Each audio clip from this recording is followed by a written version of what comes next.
simplement de rappeler qu'est-ce que c'est que la CPTS, hein, la CPTS, donc c'est une organisation qui regroupe les professionnels de santé du territoire, d'un territoire donné. Là, le territoire, c'est le Strasbourg Nord, c'est la Robertsau, Wacken, Schiltigheim, Bischheim et Eunheim, pour donner la taille du territoire. Et donc, ces professionnels de santé se sont regroupés en association pour construire cette communauté professionnelle territoriale de santé qui permet d'organiser la coordination des soins et d'optimiser les soins et la question de la santé sur le territoire en complément des dispositifs qui existent déjà sur ce territoire. Cette mesure est une mesure d'origine nationale qui est destinée à mettre en synergie les différentes interventions en santé qui peuvent se faire au service des habitants. La CPTS Causen a une spécificité, c'est qu'elle a elle a inscrit dans son projet de santé la volonté de réduire les inégalités sociales et territoriales de santé par cette coordination, de participer à la transformation du système de santé et de promouvoir la qualité des soins et de la santé sur le territoire au service de ses habitants en étant ouverte à l'ensemble des structures professionnelles en santé qui y exercent, qu'elles soient libérales, c'est la majorité, qu'elles soient privées, il y a des établissements de santé privés, qu'elles soient des établissements de santé publics qui sont membres de la CPTS, qu'il s'agisse d'établissements médico-sociaux, la BRAPA par exemple est membre de la CPTS, et qu'elle soit aussi représentante des usagers, puisque nous avons un collège au sein de l'Assemblée générale qui représente les usagers avec deux membres qui siègent au CA, au conseil d'administration, qui sont l'un un représentant des usagers, l'autre le représentant d'une association euh, troubles psychiques, tous partenaires d'usagers en santé mentale. Voilà, ça c'est pour vous dresser un peu le tableau de la CPTS. Cette CPTS a commencé à travailler en 2020 et donc on est à la quatrième année d'existence et il y a un long temps d'installation pour qu'une structure aussi nouvelle soit entendue, reconnue sur son territoire. L'objectif de mobiliser les professionnels de santé est très présent, mais vous le voyez ce soir, c'est pas du gâteau, c'est pas gagné d'avance. Les professionnels de santé sont souvent pris dans d'autres dynamiques et euh, très très sollicités, et donc ne prennent pas toujours le temps de participer à des temps de rencontre. Alors, on a voulu, on assume une mission qui tourne autour de la question des crises sanitaires. Et donc, dans le cadre de cette mission, ayant été informé de la question du Mpox, de la variole du singe, avec la décision de l'OMS cet été, en août, de citer cette maladie comme une urgence de santé publique de portée internationale, je répète leurs mots, on a pensé qu'il était important de parler de cette épidémie et d'apporter des informations aux professionnels qui sont exerçant sur le territoire. Médecins, soignants, médico-sociaux. Donc c'est une intervention qui se veut à un public très large et peut-être même que des usagers se connecteront à l'occasion à ce webinaire. Et donc, on reparlera un peu de cette épidémie et du niveau de préoccupation qu'elle doit représenter. Pour en parler, à la CPTS, on a demandé à deux intervenants de venir nous rejoindre et qui sont là ce soir. Et je les en remercie une première fois très sincèrement. En premier, je citerai Yves Hansman, le professeur Yves Hansman, qui est professeur d'infectiologie au CHU à Strasbourg, qui est bien connu de beaucoup de collègues, de confrères, et le docteur Tariq Elmrini, qui est médecin inspecteur de la santé, c'est ça, hein, qui est conseiller auprès de l'Agence régionale de santé et qui s'occupe plus spécifiquement, si je ne me trompe pas, des situations liées aux crises sanitaires. Donc, on va demander à chacun de ces référents, de ces experts, d'intervenir. Le professeur Hansman interviendra plutôt sur le côté description de la pathologie et de ses implications pour les professionnels. Le docteur Emrini interviendra plus sur la question de l'épidémiologie, des réponses de santé publique à cette crise. Et je vous proposerai qu'une fois qu'ils ont fait leur intervention, nous prenions le temps de leur poser des questions et je leur demanderai que de toute façon, ils mettent à notre disposition des indications de ressources pour ceux qui se connecteront par la suite ou même pour nous, pour aller chercher des réponses quand on en aura besoin. Voilà. Et donc, est-ce qu'on n'est pas nombreux, donc on peut peut-être faire un petit tour de table. Est-ce que vous voulez bien vous présenter? Je donne la parole à Shana Gaten, c'est ça? Mais votre micro est coupé. Voilà.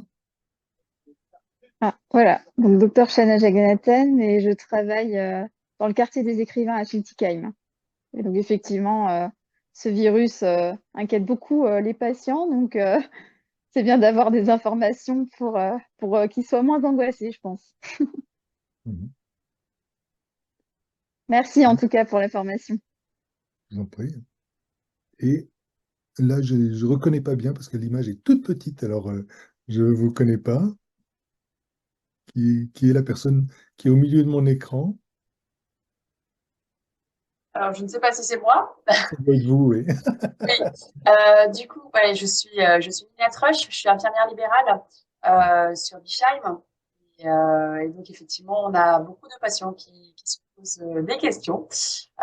Et donc là, c'est vrai que c'était l'occasion de pouvoir avoir des réponses et surtout rassurer tout le monde par rapport à cela. Merci, merci. Je vous connais, mais là, l'image est tellement petite que je ne vois quasiment pas. Justine? Oui, alors bonjour à tous, merci d'être venus ce soir. Je suis donc Justine Chevassu et je prends fonction de coordinatrice à la CPTS Causen. Je me permets juste de rappeler avant de commencer qu'on souhaite enregistrer pour avoir un replay et que si vous ne souhaitez pas apparaître, ben, enlevez juste votre caméra comme ça. Voilà, vous êtes cachés. Très bien. Et donc, Yves et Tariq, vous vous présenterez l'un et l'autre. Et je vous laisse la parole. Donc, peut-être on commence par Yves, si vous voulez bien. Et moi, je me tais.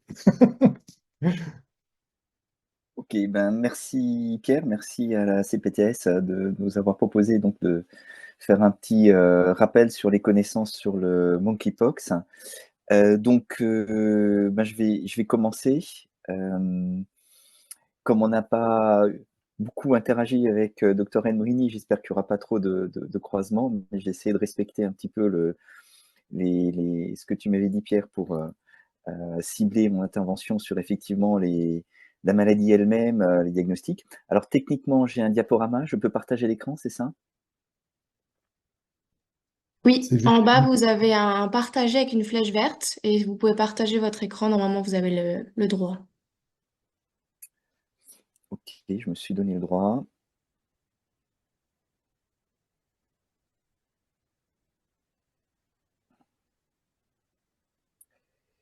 Bon.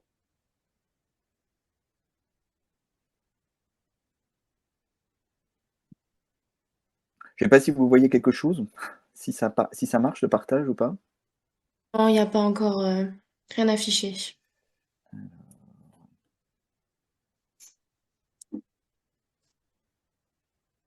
Je refais partager.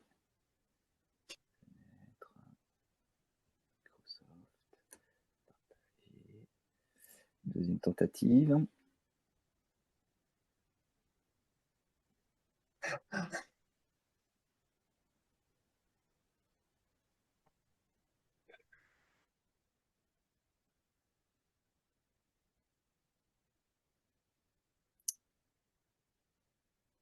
Ben, je ne sais pas.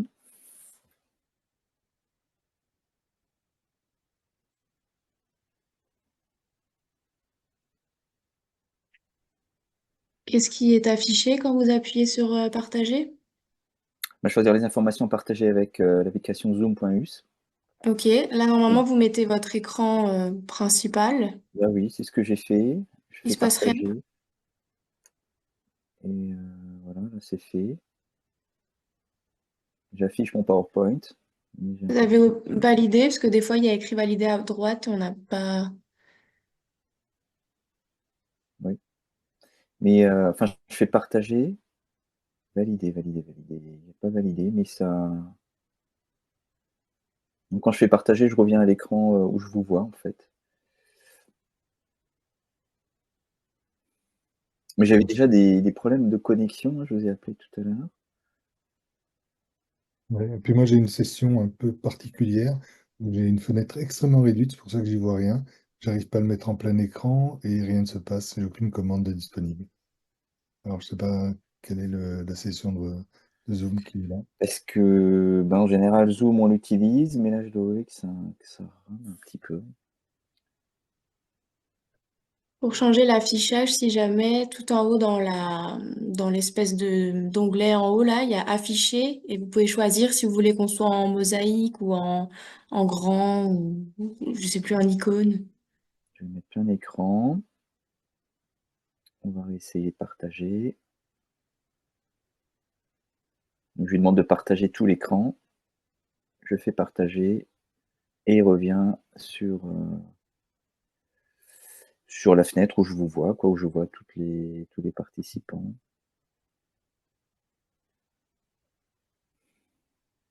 Ben, si vous voulez, vous pouvez peut-être démarrer, me l'envoyer par mail et je le mettrai. Si ça passe par mail, parce que j'ai mis des photos dessus. Je vais essayer. Ok, le temps de faire la manip. Ok.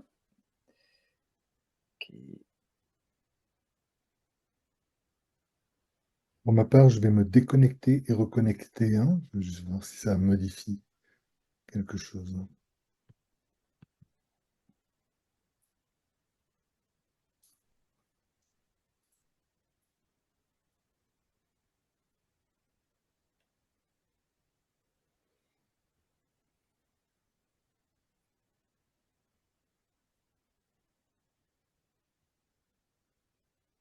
Je peux pas.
là, je viens de quitter et rejoindre et je retrouve un écran qui fonctionne.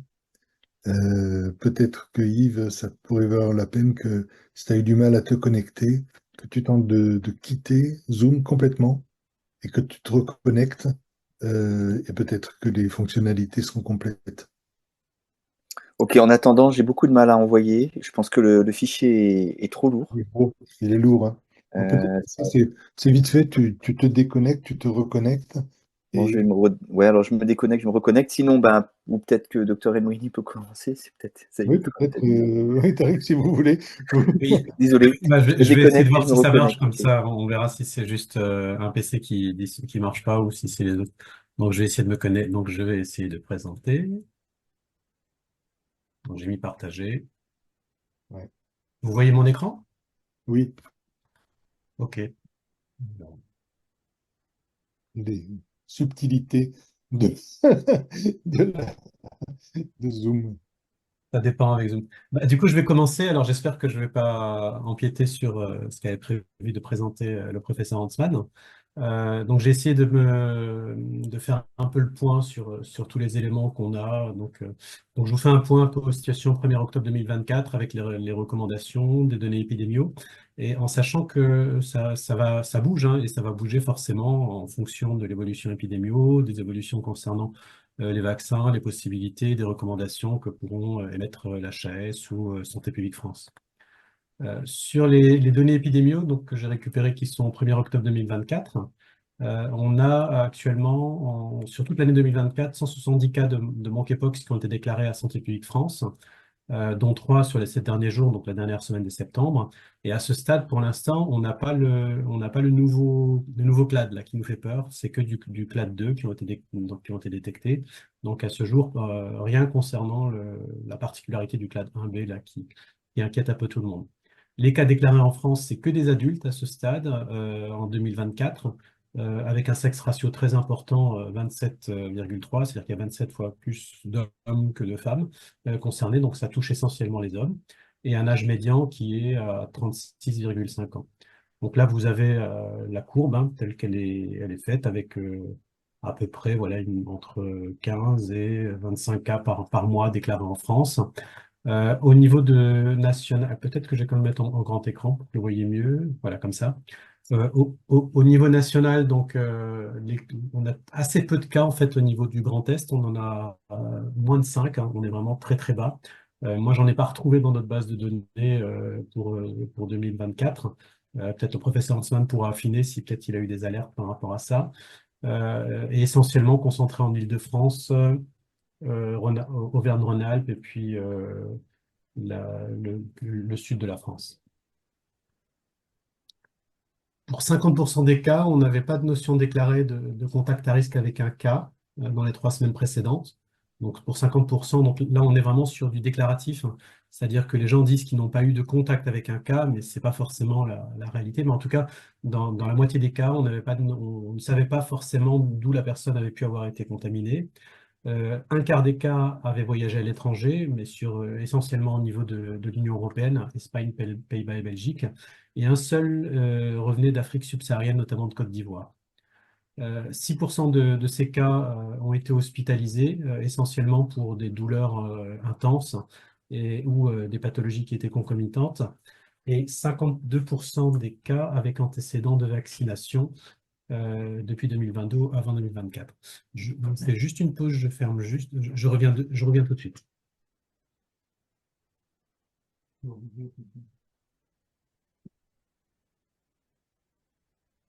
Voilà, je suis de retour.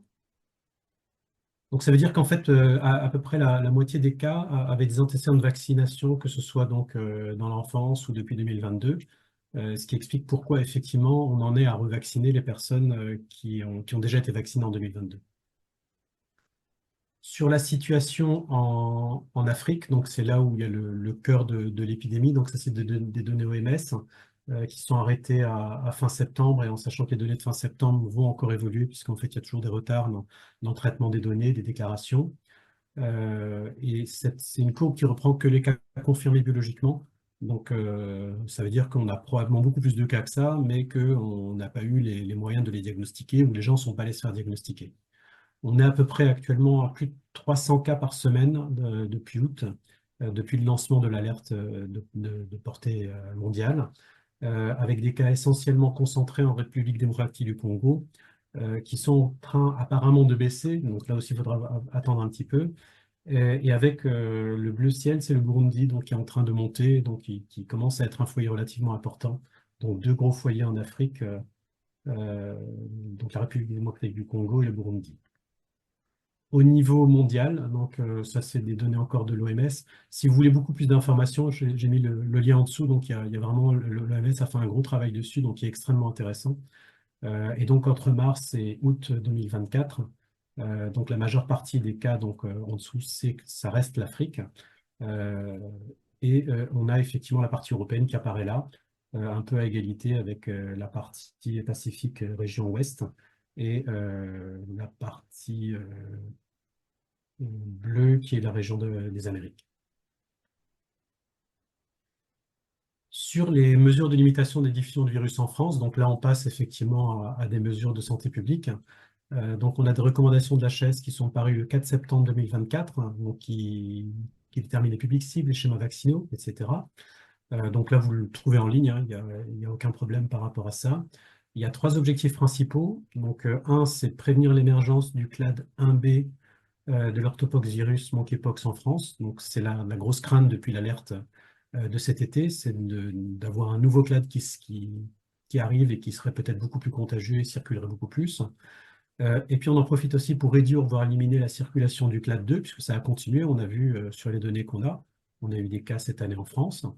Et le troisième point, c'est de renforcer l'immunité à long terme pour se préparer à d'autres poussées épidémiques. Donc l'idée est de voir beaucoup plus loin par rapport à ça. Donc, on a une stratégie vaccinale qui est sur deux points essentiellement, donc c'est un peu particulier. On a une partie préventive hein, donc, et puis une partie réactive. La partie préventive, elle est en direction des publics qui sont considérés comme les plus exposés. Et donc, ce public cible, c'est le même que celui de 2022, c'est-à-dire les personnes SH, étransgenres, qui rapportent un multipartenariat.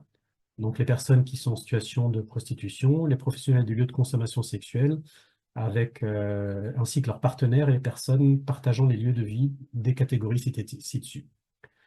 Et on a une deuxième façon de vacciner, c'est la réactivité autour des cas identifiés. En fait, il y a une particularité quand même sur ce virus-là, c'est qu'on sait que même si on a été en contact, par exemple si je suis en contact aujourd'hui, en me vaccinant dans les 14 jours, je peux ne pas faire la maladie. Donc c'est assez intéressant puisque ça donne un outil de santé publique qui est assez efficace et qui permet effectivement à la personne de développer la maladie. C'est ce qu'on appelle la vaccination réactive, donc qui doit être administrée entre le 4e et le 14e jour.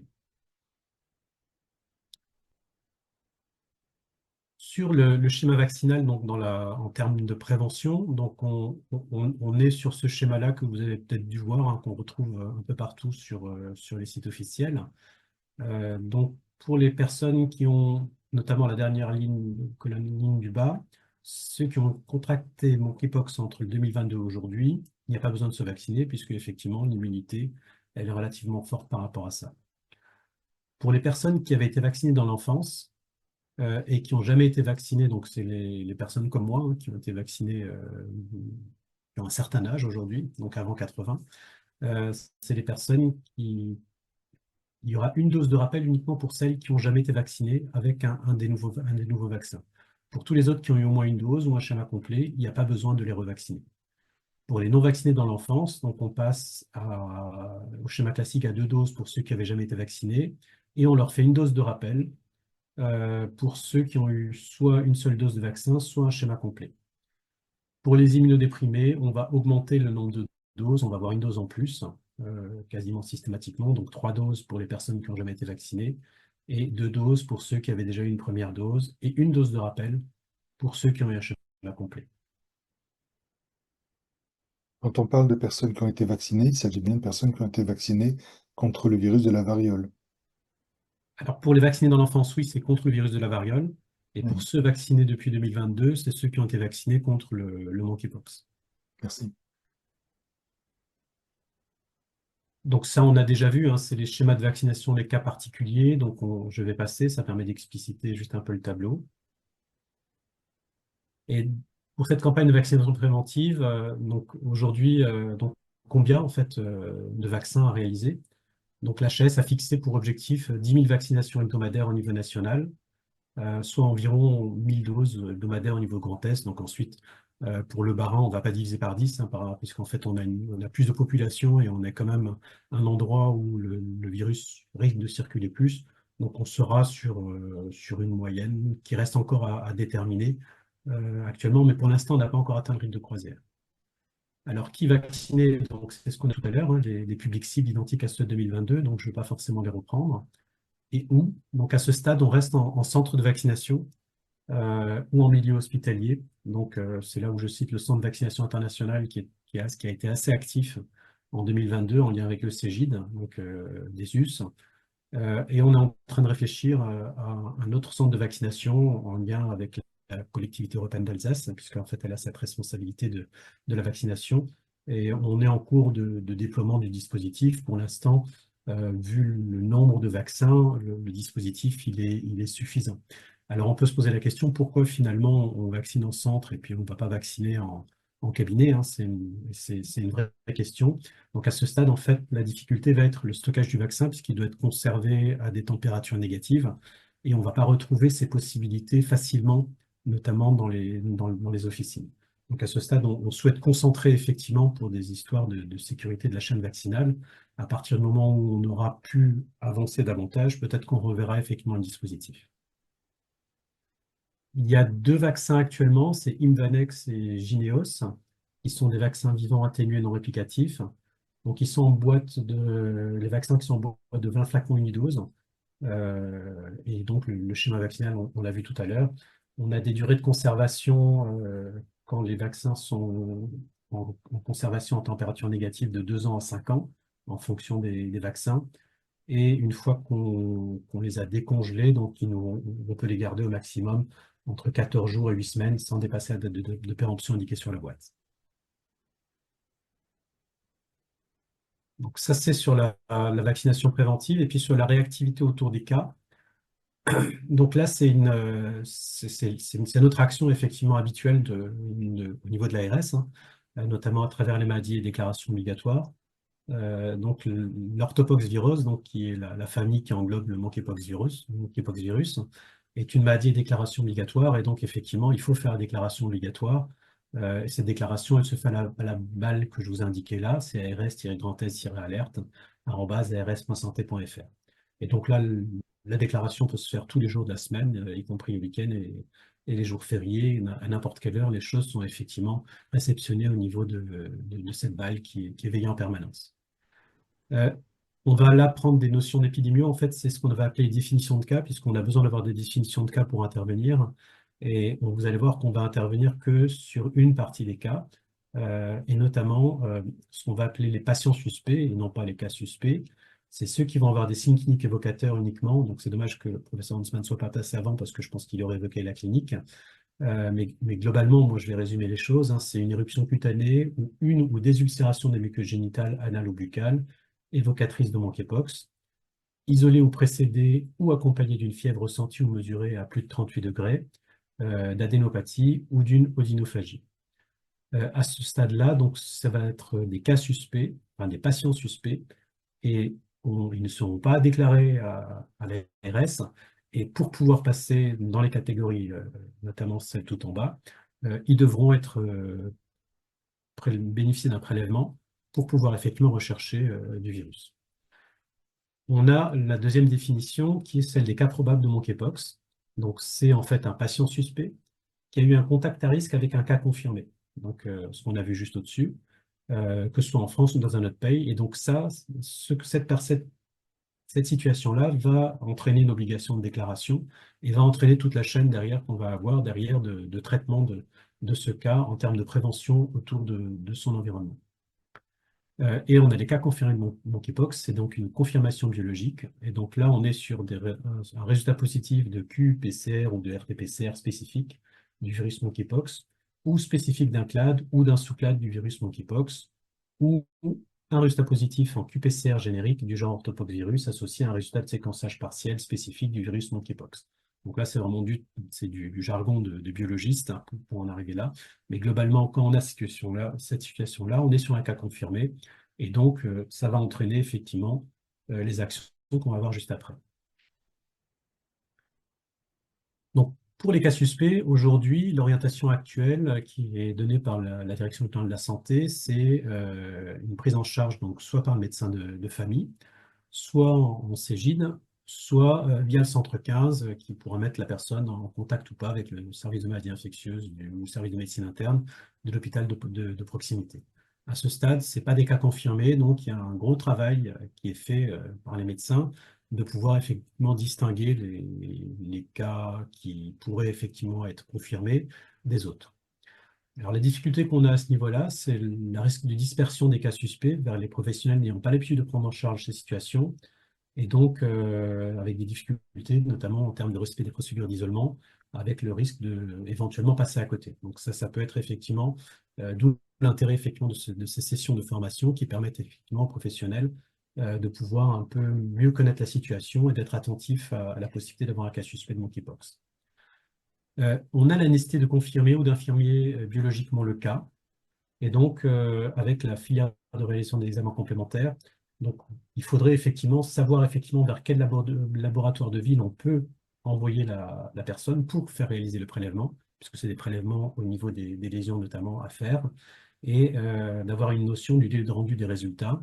Donc l'idéal effectivement c'est pour se préparer d'appeler son laboratoire habituel et de savoir s'ils peuvent ou pas prélever et puis organiser en fait la recherche de monkeypox. Si on est sur une forme clinique grave, toujours là à ce niveau suspect, donc effectivement prendre contact avec effectivement le service hospitalier de proximité, en tout cas avoir un contact téléphonique avec, et puis la personne sera prise en charge avec en précaution contact et air à ce niveau-là sur ces formes cliniques graves. Isoler le cas suspect en attendant les résultats d'examen biologique, donc on verra un petit peu après ce qu'on recommande comme isolement. Et puis, savoir qu'effectivement, il y a une côte à tenir en cas de confirmation, c'est-à-dire qu'il y aura un certain nombre de choses à faire. Et à ce stade, pas de déclaration obligatoire et pas d'information des contacts à risque. Ce n'est pas la peine, effectivement, de commencer à chercher tous les contacts à risque à ce niveau-là. Il faudra le faire une fois la confirmation obtenue. Ce qui va nous intéresser plus, nous, au niveau de l'administration, ça va être les cas confirmés au probable. Donc, dès qu'on a un cas confirmé au probable, il faudra l'isoler avec les mesures de précaution qu'on va voir juste après. Il faudra effectivement avoir des critères d'hospitalisation et savoir un petit peu où on va prendre en charge ces cas. Alors, dans l'idéal, pour les premiers cas, c'est de les orienter vers un service de maladies infectieuses, puisque effectivement, normalement, ils sont préparés à accueillir ces patients. Et ils sont au fait même des dernières possibilités notamment de traitement, c'est les traitements antiviraux. Mais à ce stade, les traitements antiviraux ne semblent pas indiqués chez les cas non compliqués. Donc là, il faudra effectivement une confirmation par le professeur Hansman sur les traitements. Déclaration obligatoire à l'ARS qui va identifier avec le cas et le praticien les personnes contact à risque. Donc là, ce sera la deuxième diapo suivante, à orienter vers la vaccination réactive, c'est ce qu'on avait vu un peu avant. Et en fait, aujourd'hui, tout ce qu'on dit sur le CLAD 1, 2, ne va pas changer notre façon d'intervenir. Donc, ça va être surtout une problématique pour les épidémiologistes derrière de pouvoir effectivement suivre l'évolution des différents CLAD. Mais ça ne va pas changer du tout notre conduite à tenir aujourd'hui, puisqu'on interviendra de la même façon sur un CLAD 1 que sur un CLAD 2. Les mesures barrières, donc je vous les ai recopiées telles qu'elles sont aujourd'hui préconisées. À partir du moment où on est sur un cas probable ou un cas confirmé, et puis c'est des conseils qu'on peut donner aussi au cas possible dans l'attente effectivement des résultats des prélèvements. Donc il est recommandé au cas probable et confirmé de s'isoler à domicile jusqu'à la guérison complète des lésions cutanées et muqueuses, en général 21 jours. Cette période de 21 jours doit être étendue si les lésions de la peau ou des muqueuses ne sont pas complètement cicatrisées à son terme. Donc les mesures d'isolement, elles doivent être adaptées aux besoins des enfants de bas âge, que l'enfant soit lui-même le patient ou que ce soit les enfants des patients, sur ce sujet-là. Si l'isolement strict n'est pas possible, les cas doivent limiter leur interaction sociale aux activités sans partage d'équipement et sans contact physique. Ils doivent télétravailler ou à défaut être en arrêt de travail durant les 21 jours à partir de la date du début des signes. Et donc là, il faut une prescription par le médecin pour cet arrêt de travail. Si l'isolement strict n'est pas possible, les cas doivent limiter leur interaction. Je descends d'un point. Ils ne doivent pas partager ni mélanger leurs vêtements, leur linge de maison, literie ou leur vaisselle avec les autres personnes, lors des sorties éventuelles, donc pour des courses alimentaires, promenades ou autres, mais qui doivent quand même rester strictement limitées. Ils doivent couvrir les lésions cutanées, donc vêtements, gants en cas de lésion sur les mains, et porter un masque chirurgical dans l'espace public. Il est recommandé de ne pas avoir de contact physique direct avec d'autres personnes, notamment des rapports sexuels, quelle que soit leur orientation sexuelle et le type de rapport. Il est recommandé d'utiliser un préservatif lors des rapports sexuels de tout type jusqu'à 8 semaines après la fin de la guérison complète. Et les déchets tels que les croûtes des vésicules doivent être jetés dans des sacs poubelles dédiés, doublés d'un second sac poubelle, et un nettoyage soigneux du domicile comportant les surfaces, la literie, les vêtements et les vaisselles doivent être réalisés en fin d'isolement. Les personnes les plus à risque de formes cliniques graves, donc c'est les immunodéprimés, les femmes enceintes et les jeunes enfants, doivent particulièrement prêter attention à l'apparition de toute aggravation et donc contacter sans délai effectivement le SAMU Centre 15. Si le cas probable ou confirmé possédant plusieurs animaux de compagnie, il faut effectivement limiter tout contact avec celui-ci ou ceux-ci. Et je crois qu'il y a un avis de l'ANSES qui est en ligne qui permet effectivement de donner des conseils à ce sujet-là. La vaccination post-exposition, donc, elle est pour les cas probables ou confirmés uniquement, au plus tard dans les 4 à 14 jours sur un dernier contact, et ça concerne uniquement les personnes à risque. Et donc les personnes à risque, les personnes contact à risque, c'est toute personne ayant eu un contact non protégé sans notion de durée, sans notamment mesures de protection efficaces, avec la polésée ou les fuites biologiques d'un cas probable ou confirmé symptomatique, quelles que soient les circonstances, y compris un rapport sexuel, acte de soins, médical ou paramédical, ou ayant eu un contact physique indirect par le partage d'ustensiles de toilette ou le contact avec des textiles, vêtements, linge de bain, literie, ou de la vaisselle sale utilisée par le cas probable ou confirmé symptomatique. Ce qu'on va appeler comme personnes contact à risque négligeable, donc qui ne sont pas à ce jour éligibles à la vaccination, en tout cas il n'y a pas d'urgence, c'est toute personne ayant eu un contact à risque tel que décrit ci-dessus, en présence de mesures de protection efficaces, contact porté par la personne contact, à l'exception des rapports sexuels qui restent toujours des contacts à risque. Et donc les mesures de protection efficaces vis-à-vis des contacts physiques sont notamment le port de gants étanches, latex, nitrile et caoutchouc.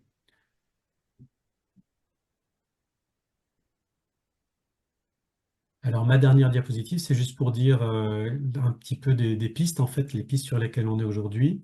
Donc, il faut aujourd'hui qu'on affine nos capacités de prise en charge pour les vaccinations. Donc, on est en train de travailler entre l'ARS et puis le CHU et la CEA pour savoir quelle est notre capacité et comment on peut monter en charge si on a besoin à un moment donné de vacciner plus de personnes. Ça veut dire que derrière, de réfléchir à quand mettre en place un renfort des centres de vaccination, et une réflexion aussi sur l'aller vers, parce que c'est les demandes aujourd'hui qui viennent souvent du ministère de la Santé, d'aller vers les personnes les plus éloignées du soin. Et à ce stade, est-ce qu'on doit aller vers et comment on peut faire pour y aller? On a un travail aussi qui reste à affiner sur la liste des laboratoires en capacité de réaliser les prélèvements, la recherche de monkeypox et les séquençages de CLAD, pour que vous ayez effectivement, vous, quand vous êtes face à une situation particulière, immédiatement, vous sachiez où envoyer le patient et non pas effectivement de devoir commencer à chercher vers quel laboratoire l'envoyer.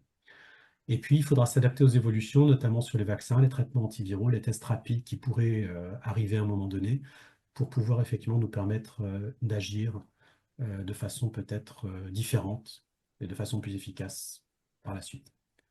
Voilà, donc je vous remercie et je ne sais pas si vous avez des questions ou si on a pu récupérer le professeur Hansman.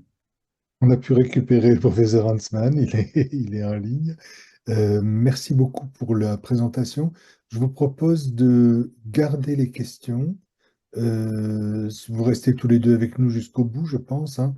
Et donc, on peut les noter dans le chat et on pourra les poser au fur et à mesure. Vous pourrez les lire aussi au fur et à mesure, de telle façon que vous puissiez y répondre dans le petit bout de temps qu'on va se donner à la fin de ces présentations. Donc, si vous voulez bien, on passe la parole à Yves Hansman qui peut nous projeter là son écran. Je crois que ça marche là maintenant, Yves, hein. Oui, non? On va voir. Je crois que ça a l'air de fonctionner. on voit ton écran, j'en ai vois Parfait. deux, quoi, tu te rends compte? Bon, bah, Donc là, ok, je me suis mis en plein écran. Est-ce que vous voyez bien? on a- là, on voit ton écran, mais par contre, on ne voit pas le PowerPoint. Ah, tout n'est pas réglé. Mais on voit ton écran, effectivement. Bon, j'arrête le partage, je réessaye autre chose. Je ne sais pas pourquoi ce soir, il n'y a rien qui fonctionne comme il faut. Alors, si j'essaye comme ça, est-ce que là, vous voyez quelque chose?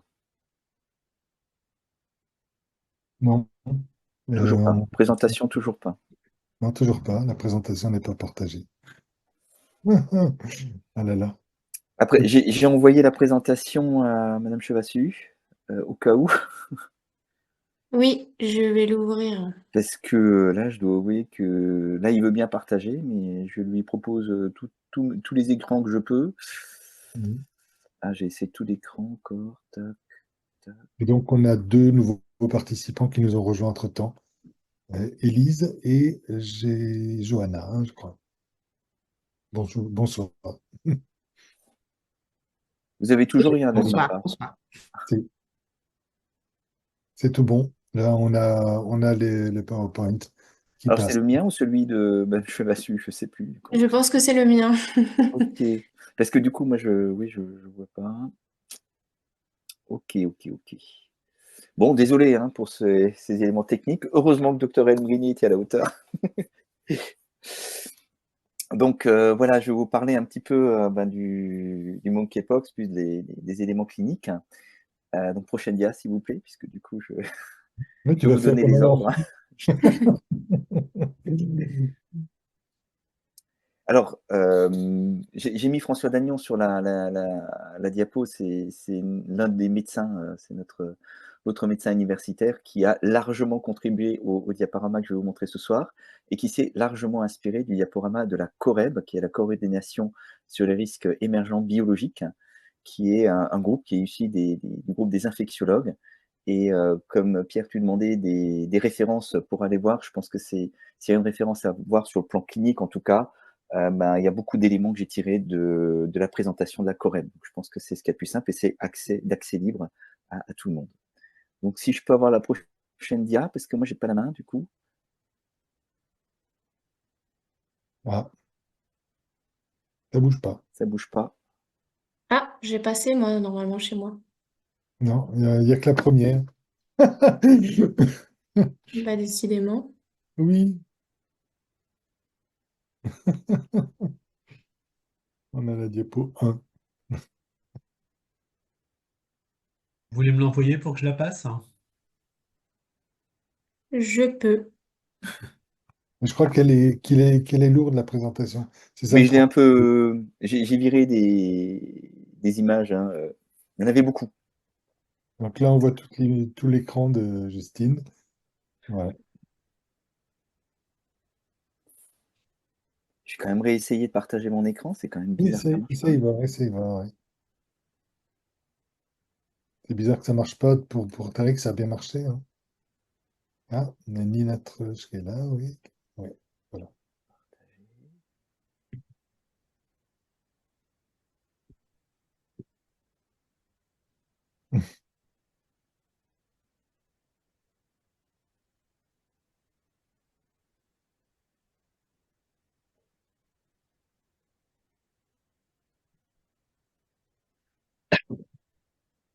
Peut-être on peut prendre ce temps-là pour que Tarek El Mrini, vous puissiez répondre à différentes questions qui peuvent se poser.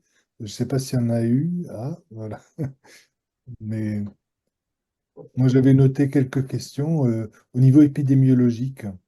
Est-ce que cette épidémie est une épidémie, est une maladie du territoire, l'Afrique?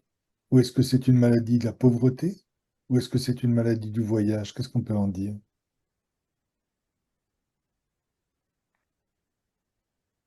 Alors, du territoire, enfin, elle a commencé effectivement en Afrique, mais là, actuellement, sur les éléments qu'on a, elle est partie au niveau mondial. Donc, on peut plus dire que c'est uniquement concentré sur la partie africaine, c'est parti. Et elle arrive chez nous sous forme de maladie, entre guillemets, sexuellement transmissible, hein, c'est la majeure partie des cas. Donc, on est en train de la faire entrer dans une maladie qui n'est pas forcément effectivement uniquement en lien avec l'étranger. Donc ça concerne effectivement maintenant un petit peu tout le monde à partir du moment où notamment les personnes qui ont une activité sexuelle avec avec multipartenariats. Mhm. De la pauvreté, je pense pas. Je pense pas que ce soit une maladie de la misère. C'est une maladie des interactions humaines et de la proximité entre les humains. Alors je pense que le professeur Huntsman a peut-être notre réponse par rapport à ça, parce que moi, c'est la vision que j'ai uniquement du côté de l'épidémiologiste. J'ai pas reçu hein, la pièce jointe, elle est peut-être trop grosse pour passer aussi chez moi là pour l'instant. Bon, moi, sinon, pour répondre à la question, j'ai envie de dire c'est une maladie effectivement du contact très proche. Alors, pourquoi la source en Afrique? C'est que c'est quand même une anthropozoonose.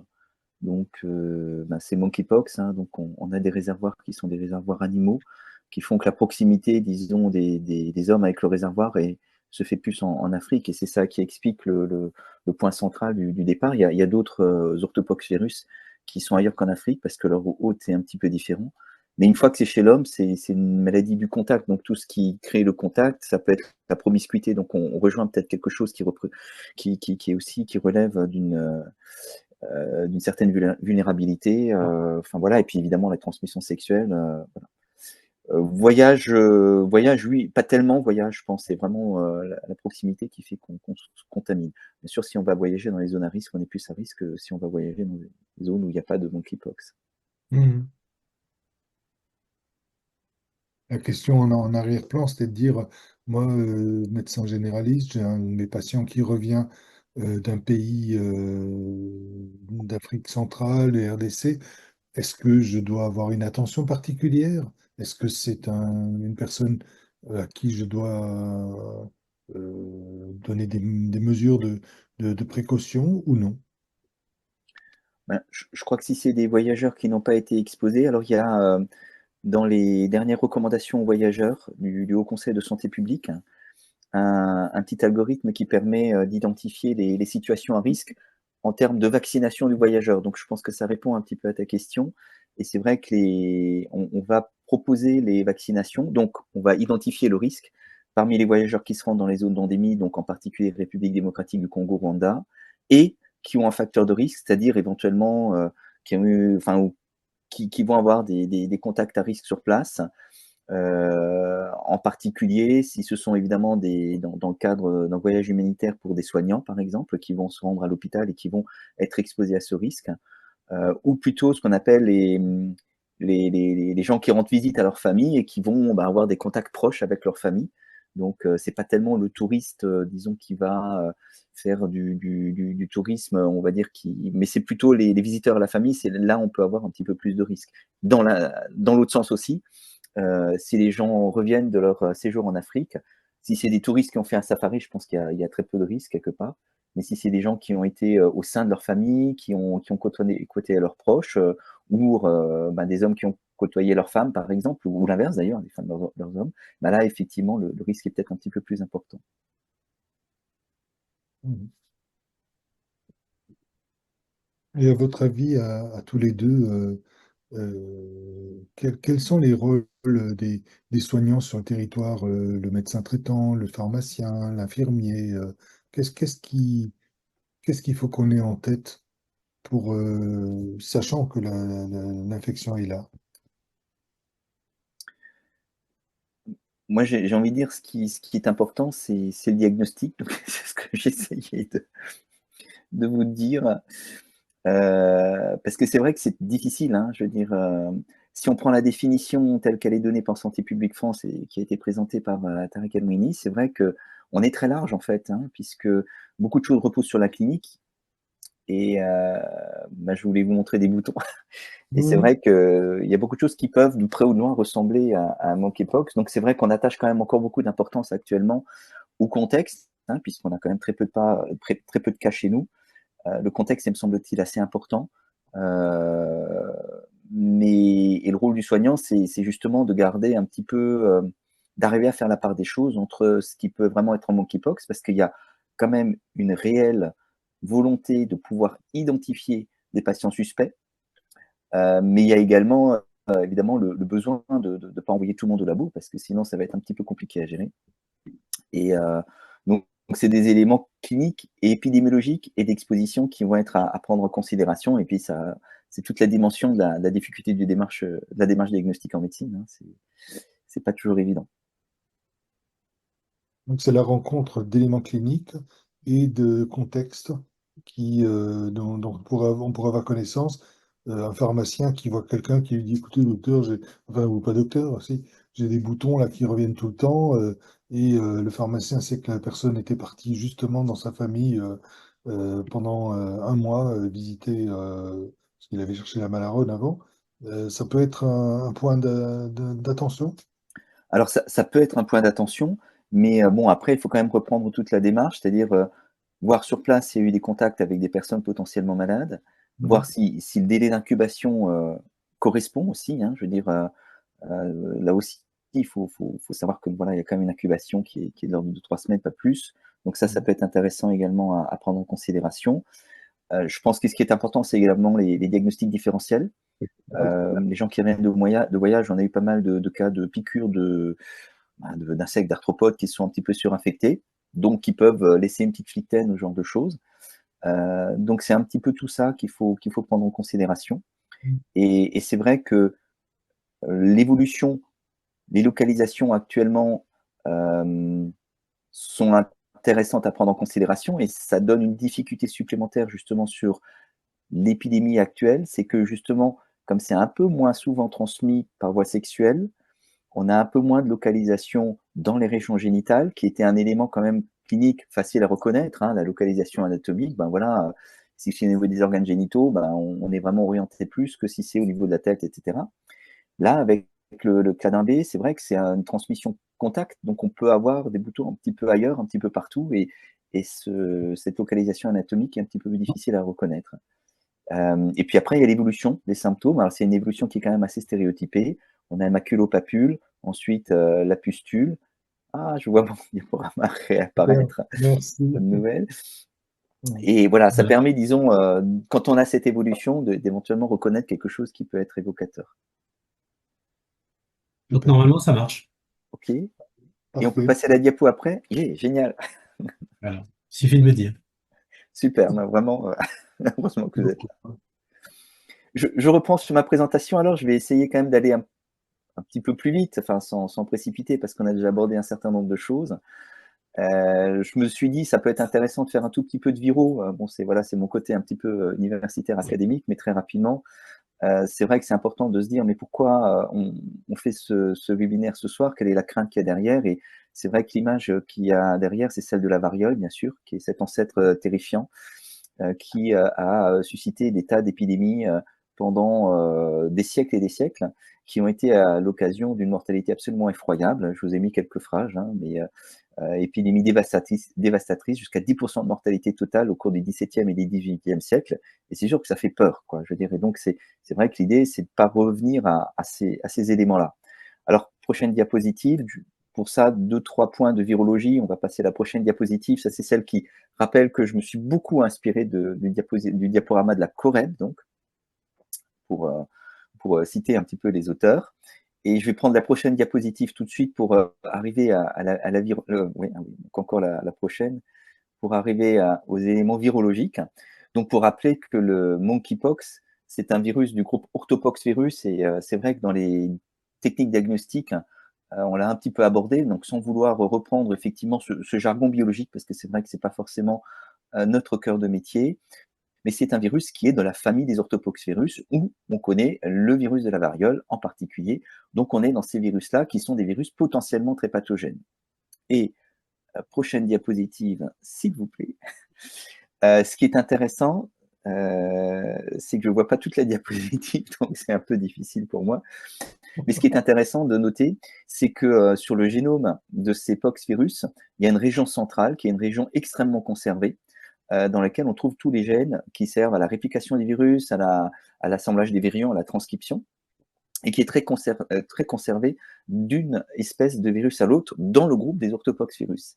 Et on a des régions périphériques qui sont les régions beaucoup plus variables où justement se situent les séquences génomiques qui sont spécifiques de chaque espèce d'orthopoxvirus et qui sont des séquences qui vont déterminer l'hôte vers lequel ce virus va se diriger. Et donc, c'est vraiment ces séquences-là qui vont être déterminantes dans le fait que, par exemple, le monkeypox adapté au singe va pouvoir s'adapter à l'homme. Prochaine diapositive, s'il vous plaît. Et si on regarde un petit peu l'analyse phylogénétique, on voit tous ces clades qui évoluent. Hein. Ce sont voilà, des éléments qui évoluent, avec également une évolution sur le plan de la répartition géographique. Et ce qui est important de relever, c'est que certains de ces orthopoxvirus ont très gros génomes, comme le camelpoxvirus ou le virus de la vaccine. Et on pense que ces virus sont dans la phylogénie un petit peu probablement des espèces ancestrales et qui ont probablement perdu des parties de leurs gènes et pour arriver à des virus qui ont des gènes le plus petits. Il se trouve que le virus de la variole, c'est justement l'un de ceux qui est le plus petit.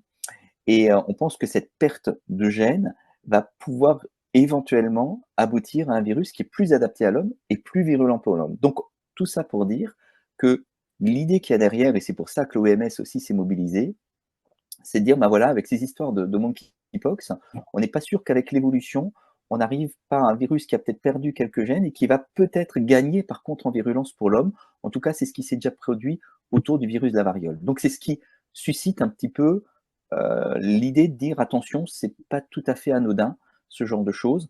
On n'est pas dans le même concept, par exemple, que celui de la grippe, et qu'il y a peut-être un risque potentiel qui serait lié à une évolution de ce virus. Voilà, je ferme un petit peu cette parenthèse et je vous propose d'aborder un petit peu des éléments plus cliniques avec la prochaine diapositive. Donc, des transmissions, donc c'est une anthropozoonose et donc il y a à chaque orthopoxvirus son hôte qui est associé. Donc l'homme, classiquement, c'était le virus de la variole. Et puis le monkey est maintenant devenu peut-être quelque chose qui est un petit peu intermédiaire avec ces nouveaux clades entre un virus adapté au singe ou un virus adapté à l'homme. Et qui est donc capable aussi de se transmettre d'un homme à l'autre, et donc qui est capable de s'autonomiser sans qu'on ait besoin d'intermédiaire animal. Donc, prochaine diapositive. Oui, encore prochaine diapositive, j'ai un peu... Voilà. Donc, sur la présentation clinique, puisque c'est un petit peu le cœur de ce que je voulais vous dire ce soir, il y a une première phase qui est initiale, qui est prodromique et qui est très peu spécifique. Donc, avant qu'il y ait cette éruption plus typique, on a quelques éléments cliniques comme un petit peu de fièvre, on peut avoir des frissons, une polyadénopathie qui sont décrites, et puis un tableau un petit peu pseudo-grippal avec l'asthénie et les myalgies. Ensuite, dans un deuxième temps, ou pratiquement en même temps, vous voyez que ça peut évoluer en une seule poussée, mais globalement, on est à 1 à 3 jours après le début de la fièvre. Il y a l'éruption qui débute, avec cette succession d'éléments, je vais vous montrer des images, de papules qui se transforment en vésicules, pustules et en croûte. Je vous montre les images tout à l'heure, donc ce sera peut-être un petit peu plus intéressant. Regardez sur les images, ce sera plus parlant en tout cas. Donc, prochaine diapositive. Donc, il est possible aussi d'avoir des éruptions isolées. La fièvre n'est pas constante, donc ça rend les choses évidemment un petit peu plus difficiles. Et puis, l'élément qui est quand même vraiment central dans la clinique, parce que stade de papule, c'est un petit peu difficile, il y a vraiment beaucoup de choses qui peuvent donner des papules, mais on va plus rechercher des vésicules, et en particulier cette pustule qui est assez caractéristique, donc cet élément sémiologique d'une lésion avec un décollement épidermique rempli d'un liquide purulent, qui est de plus ou moins grande taille, hein, c'est assez variable, et dans lequel on reconnaît très rapidement une ombilication centrale qui va évoluer vers une lésion un petit peu plus nécrotique. Voilà, donc là, vous avez, disons, une description relativement précise qui vous permet, disons, d'orienter un petit peu le diagnostic devant une éruption. Sur le plan de la localisation anatomique, n'importe quel endroit peut être concerné. Ce que je vous ai dit, c'est plutôt les lésions génitales par rapport au monkeypox des clades précédents qu'on a connus, en particulier des clades 2. Et puis, en termes d'évolution, ça va guérir en 2 à 4 semaines. C'est un élément qui est important également, puisque quelqu'un, ça m'est arrivé, disons, sur un avis, quelqu'un qui a peut-être des lésions, un petit peu d'eczéma surinfecté, si on est la personne en question, ça faisait 8 semaines que ça évoluait. Donc, sur ce simple élément d'évolution, de longueur de l'évolution, on peut être assez rassuré. Et là, dans ce cas-là, ce n'est pas un monkeypox, on peut éliminer le diagnostic sur ce critère-là. Prochaine diapositive. Donc là, c'est un petit peu les évolutions selon le mode de contamination. Donc, la plupart du temps, c'est un mode de contamination par contact direct. Donc, en fonction, si c'est un contact par voie sexuelle, on aura plutôt une localisation au niveau des organes génitaux. Mais il peut également y avoir une dissémination, puisque selon probablement le type d'immunité que peut développer l'hôte, l'infection peut être plus ou moins généralisée.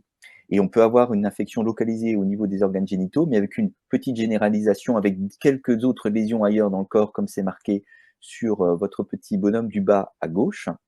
Et puis, de temps à autre, en particulier chez les gens qui sont un petit peu moins bien armés sur le plan immunitaire, il peut y avoir une virémie et une vraie éruption généralisée, comme on peut avoir dans une variole ou une varicelle, qui est le diagnostic différentiel principal. Ce qu'il faut savoir, c'est qu'il y a également un risque modéré, mais qui existe réellement, de transmission par voie respiratoire. Et par voie respiratoire, on a plus volontiers une virémie qui est associée et une éruption par voie générale, qui est donc le signe de cette modalité de transmission. Prochaine diapositive. Alors là, je vous ai mis un petit peu la succession jour après jour de ces lésions cutanées. Donc ça, je pense que voilà, c'est l'image qui illustre un petit peu ce que je vous ai dit tout à l'heure. Donc on revient sur les 2-3 premiers jours où on a signe inconstant de fièvre ou de fébricule. Et puis ensuite, vous voyez que les maculopapules vont très vite se transformer en vésicules, comme vous notez sur la petite photo, la première photo, en commençant par le haut. Et puis au fur et à mesure, on a l'évolution vers ces pustules qui peuvent s'ombiliquer et qui peuvent s'ulcérer en laissant une petite croûte noirâtre. Je crois que le plus simple, c'est de voir les images. Hein. Je veux dire, je vous ai décrite un petit peu, mais on a cette évolution assez caractéristique et qui peut être utile pour identifier un patient qui a une infection à monkeypox. Alors évidemment, plus on est au début, et plus c'est difficile de faire le diagnostic. Mais ça, voilà, c'est toujours un petit peu la problématique en médecine, quand on se fie parfois beaucoup à l'évolution pour voir un petit peu comment ça va. C'est pas forcément gravissime parce qu'il n'y a pas toujours de signes de gravité qui sont associés. D'ailleurs, la plupart du temps, il n'y a pas de signes de gravité sur lesquels je vais revenir tout à l'heure. Mais du coup, ça laisse éventuellement la possibilité de disséminer un petit peu l'infection si on loupe le diagnostic au début. Donc, c'est ça qui fait toute la difficulté, je pense, en particulier en médecine de premier recours. Prochaine diapositive. Donc là, je vous ai mis quelques photos. J'ai quand même gardé quelques photos qui sont en particulier sur les lésions génitales, qui sont celles qu'on a le mieux appris à connaître suite à l'épidémie de 2022. Donc vous reconnaissez un petit peu ces caractéristiques de la lésion pustuleuse ombiliquée sur, vous voyez, toutes les zones génitales, qui va évoluer vers cette croûte noirâtre. Donc je crois que c'est important de se mettre ça bien dans l'œil, parce que la multiplicité des photos va quand même montrer que cette lésion de base a quand même des caractéristiques sémiologiques, on va dire facile à reconnaître, je ne sais pas si je peux dire facile, mais assez caractéristiques. On va dire, quand on voit ce genre de lésion, c'est pas vraiment, vous voyez, c'est pas de l'eczéma, c'est pas de la varicelle, c'est pas d'autres, c'est pas des pustules, c'est pas des lésions bulleuses, pardon. C'est assez caractéristique, donc je vous laisse découvrir les images que je vous présente. Ensuite, prochaine diapositive. Il peut également y avoir des lésions muqueuses, puisque en fonction du mode de contamination, il peut y avoir ces lésions. Alors, peut-être un petit peu plus difficile à reconnaître, parce que ce sont des lésions plutôt ulcérées. Hein. Donc, vous voyez en particulier sur la muqueuse pharyngée, ou au niveau du frein de la langue, sur la photo du milieu, ou au niveau de la gencive, ou au niveau de la lèvre, vous avez toujours cette caractéristique, mais qui est peut-être un petit peu plus difficile à reconnaître, avec ces lésions qui sont plus des lésions ulcérées, recouvertes d'un enduit un petit peu blanchâtre, qui correspond à ce toit de la bulle qui est évidemment pas au niveau de la muqueuse, qui n'a pas tout à fait le même aspect qu'au niveau de la peau. Sur les photos en dessous, vous reconnaissez des lésions qui peuvent être associées aux lésions muqueuses, en particulier au niveau de la sphère orale, avec ces lésions assez caractéristiques telles que je les ai décrites. Voilà, prochaine diapositive. C'est la dernière pour les photos, j'en ai ôté quelques-unes, mais je crois que là, vous avez quand même un bon aperçu de ce que peut donner cette lésion. Là, c'est voilà, un homme qui s'est présenté avec ces lésions. Vous voyez, donc là, c'est beaucoup plus modeste, il y en a ailleurs. C'est pas forcément au niveau uniquement au niveau génital. Donc, c'est peut-être plus vers ce genre de lésions qu'on va s'acheminer autour de l'épidémie avec le clade 1B, avec des petites lésions qui peuvent apparaître un petit peu partout sur le corps. Donc lui, il en avait en particulier au niveau du membre supérieur. Avec l'évolution, vous voyez J4, J8, J16, avec des lésions qui sont tout d'abord des belles pustules, ensuite ça s'ombilique un petit peu au milieu, et puis pour évoluer vers des lésions un petit peu croûteuses, dans un délai, vous voyez, de 10 à 15 jours à peu près. Voilà pour les descriptions cliniques de ces lésions cuteuses. Donc, prochaine diapositive, s'il vous plaît. Alors, sur la présentation clinique, on peut peut-être passer plus vite. Hein, c'est des chiffres un petit peu qu'on peut reprendre sur l'épidémie de 2022. On va peut-être passer à la prochaine diapositive pour parler un petit peu des formes graves. Parce que l'éruption cutanée peut être parfaitement isolée ou accompagnée d'un petit peu de fièvre, ce qui est quand même relativement bénin comme prise en charge, mais il peut y avoir des disséminations, c'est-à-dire que l'infection peut se disséminer. Alors comme je vous avais dit, il peut y avoir une dissémination cutanée, mais il peut y avoir des atteintes d'autres organes, par exemple des organes respiratoires, il peut y avoir des atteintes multiviscérales avec des défaillances multiviscérales, donc un sepsis comme on pourrait avoir dans n'importe quelle autre infection grave, en particulier la variole. Ce qui a été décrit également dans une gravité un petit peu différente, c'est des localisations oculaires par auto-inoculation, avec évidemment des risques de lésions au niveau de la cornée, qui en font toute la gravité. Et puis il y a également des localisations digestives, myocardiques, neurologiques, qui ont été décrites. Donc on est vraiment en face d'une maladie qui peut potentiellement donner des formes graves, évidemment plutôt chez des sujets à risque. Les immunodéprimés, les femmes enceintes en particulier, sont les populations qui sont le plus exposées aux formes graves. Prochaine diapositive. Si on regarde un petit peu sur ce qu'on sait sur l'épidémie, juste quelques éléments pour relativiser un petit peu les choses. Voilà ce qu'on a comme données de Santé publique France. Donc là, les patients qui ont été hospitalisés, ils n'ont pas tous été hospitalisés bien sûr, mais parmi ceux qui ont été hospitalisés, il y en a quand même pas mal, 70 hospitalisations, mais la plupart du temps, c'était plutôt pour des douleurs, pour des surinfections cutanées, pour des choses qui n'engagent pas le pronostic vital, même si ça peut être très douloureux, en particulier dans les régions génitales. Quand même 2 atteintes oculaires, et vous voyez quelques patients avec des atteintes viscérales, comme une atteinte rénale que je n'ai pas citée tout à l'heure, 2 myocardites. Voilà. Donc ça vous donne un petit peu une idée des complications et de leur fréquence sur notre expérience française sur l'épidémie de 2022. Prochaine diapositive. En ce qui concerne le diagnostic biologique, donc on en a déjà parlé un petit peu. Alors, cas suspect, c'est tableau clinique évocateur sans exposition. Cas probable, donc ça, on en a déjà parlé un petit peu. Je vais peut-être revenir là-dessus. Donc, on va passer à la prochaine diapositive. Le type de prélèvement qu'il faut faire. Alors, bon, c'est très détaillé sur cette diapositive, mais globalement, il faut prélever la lésion cutanée. Et l'idéal, c'est de pouvoir prélever ce qu'il y a en dessous du toit de la lésion. Donc, on soulève un petit peu ce décollement épidermique pour prélever ce qui est en dessous. Et c'est à cet endroit-là, donc un petit peu de liquide, en particulier quand il y a la pustule, c'est l'idéal. C'est à ce niveau-là qu'on va retrouver du virus. On peut également faire une biopsie. Quand on est au stade de croûte, il faut surélever un petit peu la croûte pour prendre tout ça ou emmener tout dans le cadre d'une biopsie. Et c'est là qu'on va retrouver le virus. C'est important parce que si on fait juste un frottis un petit peu superficiel, eh ben on peut avoir des prélèvements non informatifs et qui peuvent aboutir à des résultats faussement négatifs. Alors, on peut également faire des prélèvements sanguins quand il y a une virémie, mais ça relève un petit peu du laboratoire spécialisé, c'est un autre domaine, je pense. Prochaine diapositive. Alors, le circuit de prélèvement, alors ça, c'est vrai que ça a été discuté un petit peu, comme l'a dit Dr Enbrini, hein, il y a encore des choses qui doivent être mises en place. Mais le problème, c'est que donc le prélèvement peut être fait par des laboratoires en ville, mais c'est le traitement du prélèvement qui doit être fait par des laboratoires qui peuvent assurer la sécurité pour leurs techniciens. Donc, c'est transmis à un autre laboratoire c'est un agent de classe 3, donc qui a toute la technicité pour techniquer ce genre de prélèvement. Donc, c'est un parcours qui n'est pas tout simple.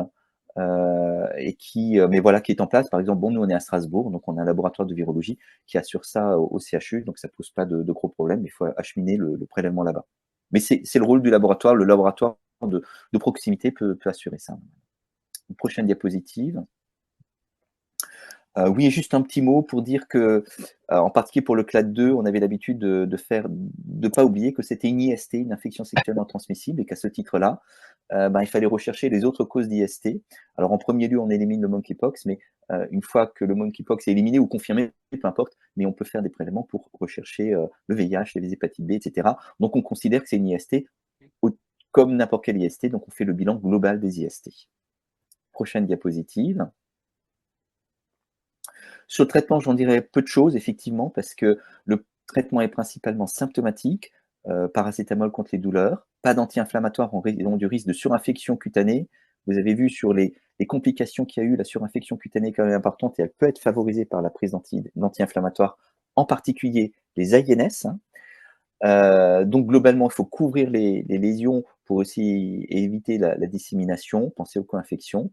Et les traitements spécifiques, il existe des traitements antiviraux, mais qui n'ont pas pour l'instant d'indication, qui sont de toute façon pas disponibles. C'est des médicaments comme le tecovirimat, le brincidofovir, donc ce pas des médicaments qui sont accessibles facilement dans le commerce, et dont l'efficacité est relative, voire même pas confirmée, en tout cas pour les dernières données épidémiques du clade 1B en Afrique. Donc, prochaine diapositive. Je suis revenu un petit peu sur la définition de cas parce que je pense que on en a déjà parlé, mais c'est un des éléments, à mon avis, qui est compliqué. Mais comme on en a déjà parlé, on peut presque engager la discussion parce que j'arrive un petit peu au terme de ce que je voulais vous montrer.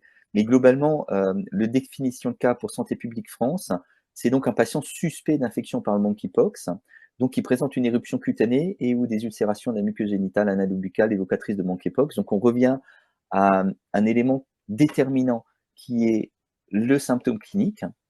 Et donc c'est là qu'est toute la difficulté. Mais si on prend la prochaine diapositive, c'est la définition du cas de la COREB, qui n'est pas forcément contradictoire, mais qui exprime les choses un tout petit peu différemment, et c'est ça que je voulais revenir. C'est un patient présentant donc des signes cliniques évocateurs d'une infection à monkeypox, en particulier s'il y a une exposition à un risque d'infection, donc retour d'un voyage dans un pays d'Afrique où le virus circule, ou partenaires sexuels multiples.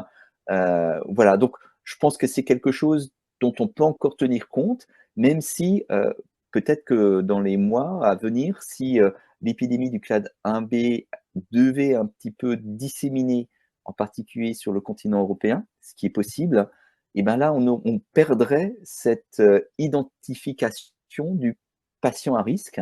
Et là, évidemment, ça deviendra encore un petit peu plus difficile. Et c'est dans ce sens-là, je pense que l'OMS a aussi un petit peu alerté l'ensemble des autorités sanitaires, des médecins, etc., pour dire attention, soyez prêts éventuellement à essayer de répondre à cette question, de savoir finalement peut-être que le virus peut circuler comme n'importe quel virus qui pourrait circuler et se transmettre par contact cutané. Donc mettez en place des parcours pour faire le diagnostic et évidemment mettez en place la vaccination pour limiter le risque de forme grave, en particulier chez les patients les plus fragiles. Alors je crois que j'ai encore quelques diapositives après, mais on peut peut-être passer, parce que je revenais un petit peu sur les cas probables, mais Tariq El-Mehni l'a très bien expliqué avec les mêmes documents, peut-être même un peu plus clairs que les miens. Donc je pense qu'on va passer sur les dernières diapositives. Sur la conduite à tenir en cas de suspicion, s'il faut recliquer pour voir apparaître les différents textes. Voilà. Donc consultation médicale plus stade diagnostic. Donc s'il y a des signes d'appel, donc signe clinique, revenir sur l'incubation, comme j'ai dit, habituel, 1 à 2 semaines, ça peut aller jusqu'à 3 semaines.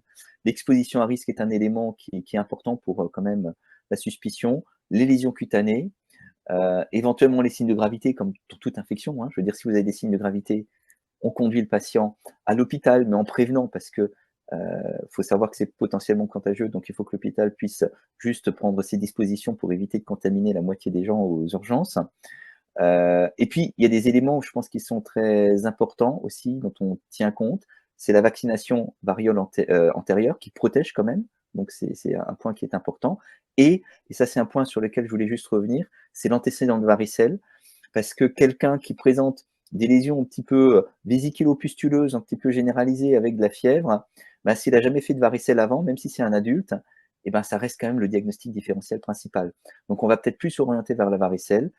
Et on nous appelle régulièrement, et on ne peut que le comprendre, pour des situations qui ressemblent beaucoup à la varicelle. Donc, le fait, dans votre interrogatoire, de dire « Est-ce que mon patient a fait la varicelle déjà avant ou pas ?» Si vous répondez « J'ai jamais fait la varicelle », on se dit « Tiens, c'est peut-être ça ». Puis évidemment, la deuxième question après, c'est « Est-ce que vous avez eu en contact avec quelqu'un qui a fait la varicelle ?» Et si la réponse est oui, je crois qu'on peut assez sincèrement écarter le diagnostic de monkeypox et retenir celui de varicelle. Voilà, prochaine diapositive.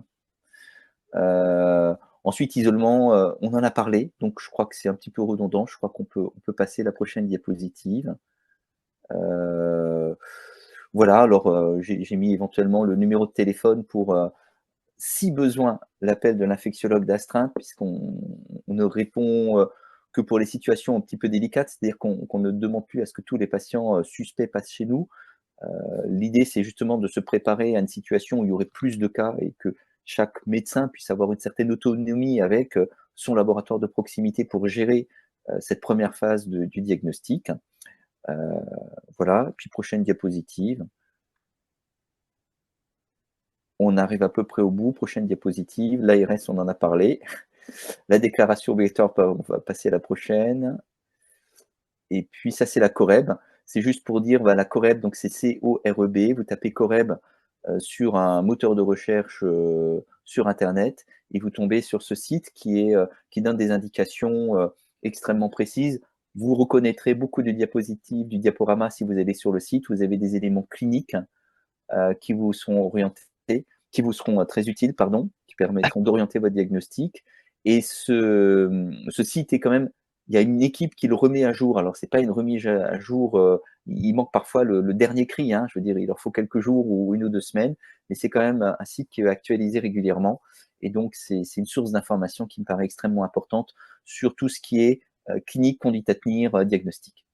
Prochaine diapositive, je crois que c'est ma diapo de conclusion, voilà.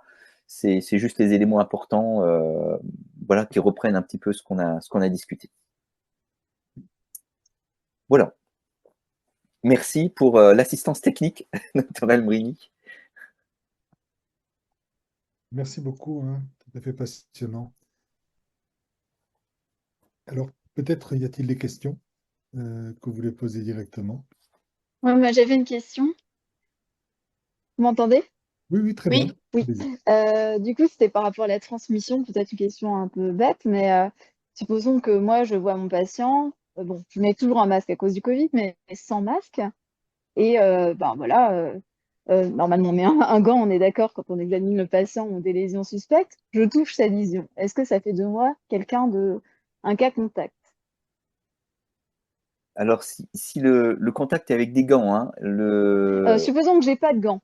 Ah, pas de gants. Du coup, Si vous touchez la lésion sans gants, ça vous fait, oui, vous êtes cas contact. Alors effectivement, d'accord. Il n'y a il y pas a un besoin risque. de rupture de barrière cutanée. Enfin, c'est vraiment un simple contact ou Voilà, c'est mais sans précaution? c'est un simple contact, mais il faut qu'il y ait vraiment un contact. Le virus, il saute pas. C'est-à-dire que si vous rentrez dans la chambre, enfin, ou si le patient vient chez vous en consultation, par exemple, il va, enfin, si vous le voyez, disons, vous l'examinez avec des gants, il n'y a pas de risque. Si vous avez juste une discussion avec lui, le risque, il est quand même très, très limité. La transmission par voie respiratoire est quand même très, très limitée. Alors, c'est encore des choses qu'on ne maîtrise pas tout à fait, en particulier avec le nouveau CLAD. Donc, je pense que c'est des choses qui doivent être reprises. Mais si vous avez un contact peau à peau, là, vous pouvez avoir le virus sur la peau. Puis après, on ne sait pas exactement si le virus pénètre la peau saine, mais il suffit de se gratter un petit peu. On peut avoir des petits traumatismes qui favorisent la pénétration du virus. Donc, quelque part, il y a un risque, il y a un risque réel. Et alors, il y a un autre risque, c'est ce patient, s'il a le contact avec les objets qui sont dans votre cabinet, le matériel, le mobilier, par exemple, eh ben, il peut déposer du virus sur ce mobilier. Alors, c'est du virus, ça ne va pas survivre des mois et des mois, mais ça peut survivre quelques heures ou quelques jours, et une personne qui passe après peut éventuellement se contaminer aussi.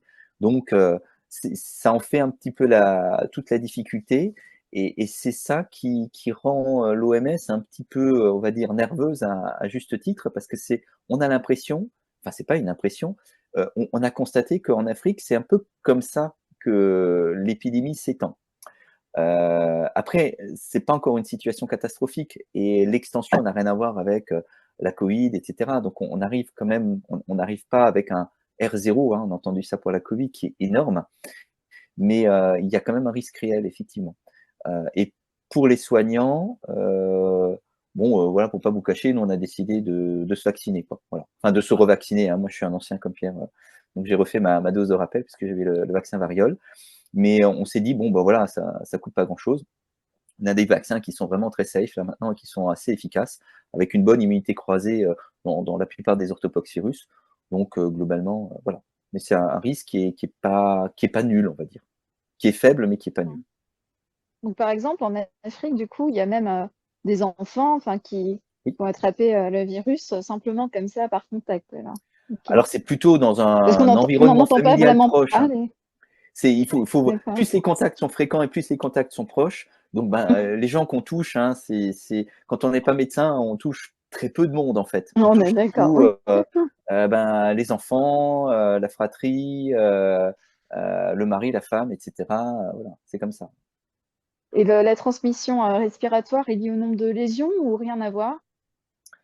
Alors, je crois ne pas dire de bêtises, que les personnes qui ont une atteinte disséminée vont avoir une charge virale qui est plus importante. Ils vont être virémiques, et ils sont plus contagieux que ceux qui ont juste deux, trois vésicules.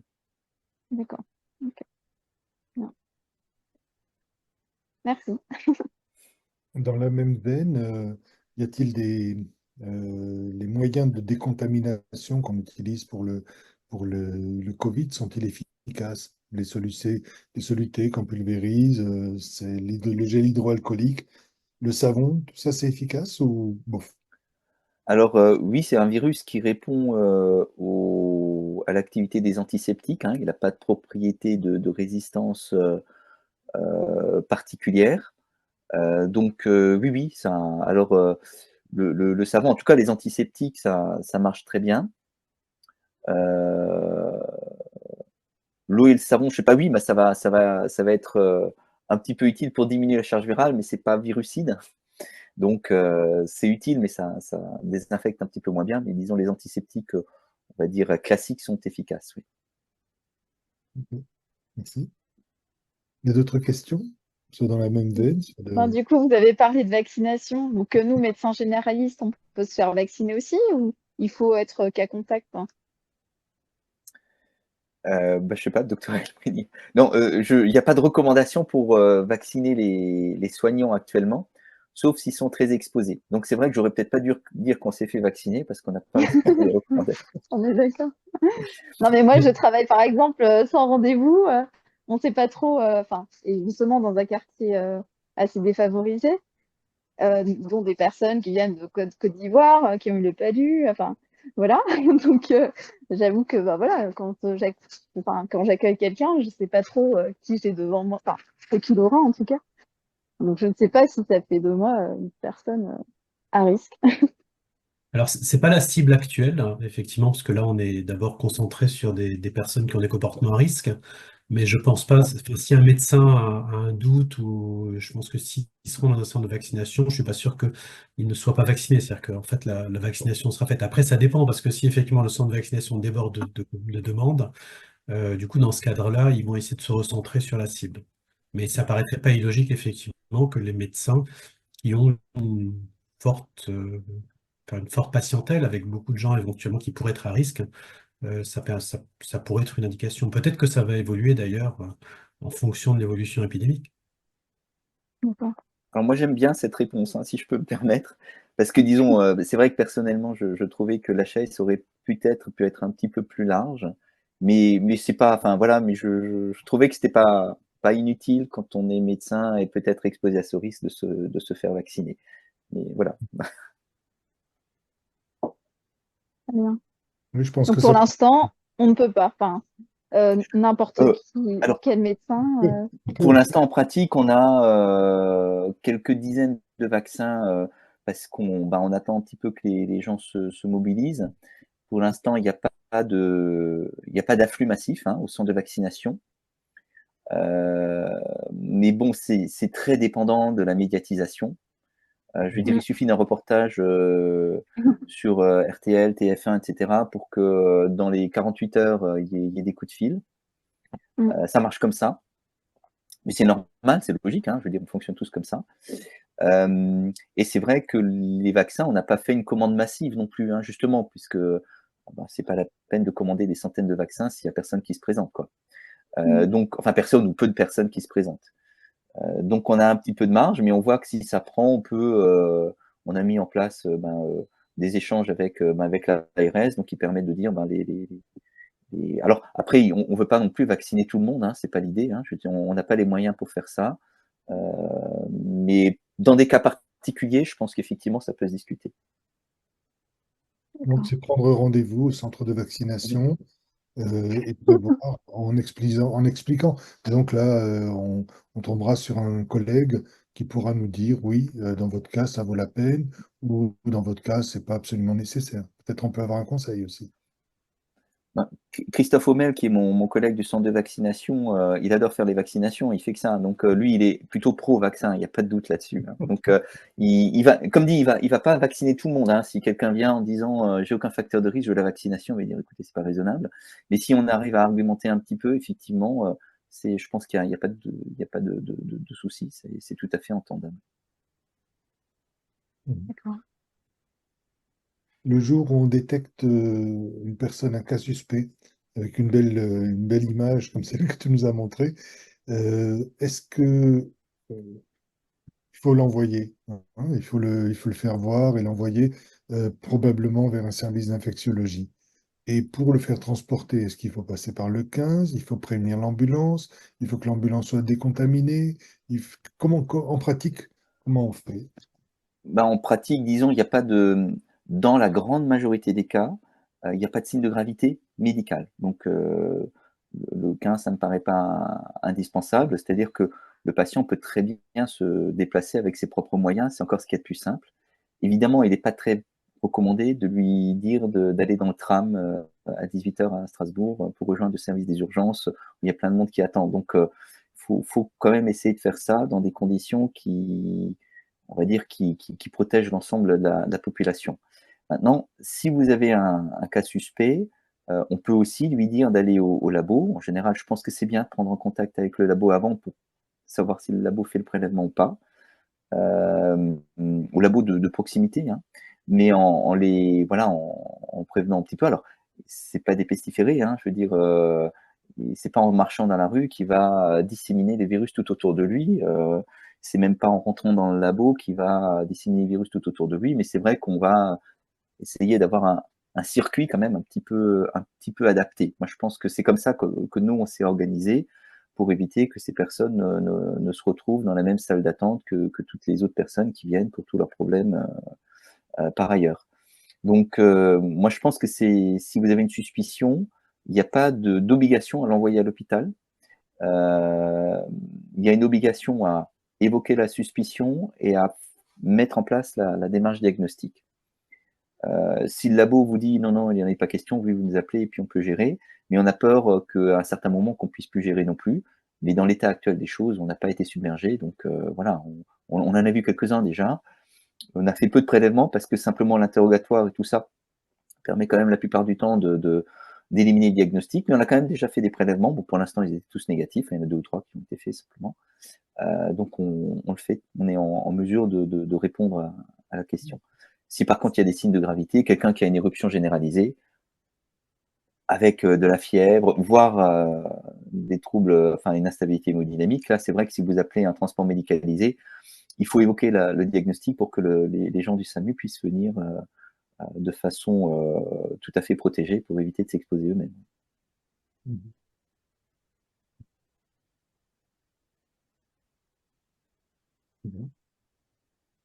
Peut-être d'autres questions, les infirmiers.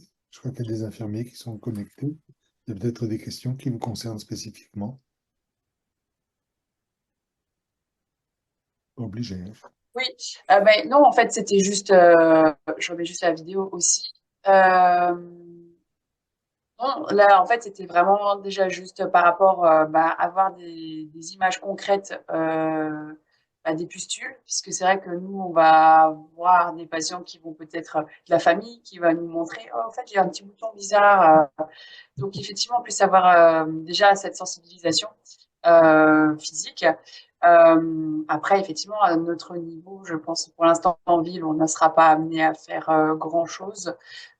Éventuellement des tests PCR, je ne sais pas si vous avez déjà, est-ce qu'il y a du stock suffisant par rapport à ça, ou ça sera uniquement fait en laboratoire spécifique, ou ça sera amené à être fait aussi en ville. Pour l'instant, je pense que ça dépend de l'évolution de la pathologie, mais voilà, juste qu'on ne soit pas forcément à court de matériel comme on a pu l'être auparavant. Oui, donc normalement, c'est amené à être fait en ville. Et comme dit, l'avantage de se mobiliser maintenant, avant que l'épidémie soit là, c'est justement d'avoir un petit peu le temps de se préparer. Quand on fait dans la précipitation, on voit bien que c'est souvent un petit peu difficile. Et et je pense que ce qui est important, c'est d'avoir un suivi de l'épidémie aussi, pour justement s'adapter. Mais actuellement, disons, on va plus être dans une situation où, on va dire, il y a peut-être d'autres priorités de santé publique plutôt que de dire que tous les labos doivent être en mesure de faire le prélèvement. Mais disons que c'est des choses qui sont effectivement à discuter avec les labos. Et donc, il y a des questions de remboursement. Bon, dès que c'est remboursé, les labos se mettent assez facilement en ordre de marche pour faire les prélèvements. Mais voilà, disons, ça permet, disons, d'avoir un petit peu ce recul pour mettre les choses en place. Et si aucun labo le fait, nous, on est en place à l'hôpital pour assurer. Évidemment, on ne peut pas assurer 50 cas par jour, hein, mais un cas de temps à autre, il n'y a pas de problème. Très bien. Écoutez, je regarde l'heure, il est tard. Je vous propose qu'on interrompe là maintenant, qu'on mette un terme à ce webinaire. Je vous remercie très sincèrement de la qualité des informations que vous avez passées tous les deux. Désolé pour les problèmes techniques. Là, on ne maîtrise pas toujours bien. Mais n'empêche que vous avez sacrément assuré, bravo, avec une très grande clarté des informations. Ce webinaire sera rediffusé.